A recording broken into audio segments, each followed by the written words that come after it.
নমস্কার। শিশুর জন্মের 3 থেকে 5 দিন পরে বেবি ও মাকে হসপিটাল থেকে ডিসচার্জ করে দেওয়া হয়।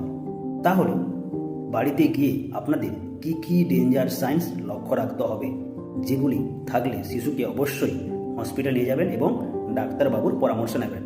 তাহলে ডেঞ্জার সাইন্সগুলি কি কি? 1 নম্বর, বাচ্চা যদি বুকের দুধ অথবা ফর্মুলা মিল্ক ঠিকঠাক করে খেতে না পারে। 2 নম্বর, বাচ্চার শরীর যদি খুব গরম হয়ে যায়, টেম্পারেচার 38 ডিগ্রি সেন্টিগ্রেড থেকে বেশি।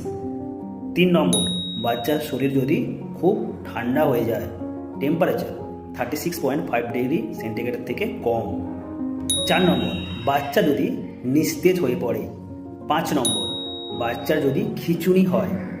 6 নম্বর, বাচ্চা যদি খুব দ্রুত শ্বাস নেয়, 1 মিনিটে 60 বারের বেশি। 7 নম্বর, শ্বাস নেওয়ার সময় বাচ্চার বুক এবং পেটের মাঝখানটা যদি ভেতর দিকে ঢুকে যায়। 8 নম্বর, বাচ্চার হাতের তালু এবং পায়ের তলা যদি খুব হলুদ হয়ে যায়। 9 নম্বর, বাচ্চা যদি বারবার বমি করে। 10 নম্বর, বাচ্চা যদি 6 থেকে 8 ঘন্টা ইউরিন না করে। সুতরাং এই ডেঞ্জার সাইন্সগুলো আপনাদের লক্ষ্য রাখতে হবে। ওকে, থ্যাংক ইউ।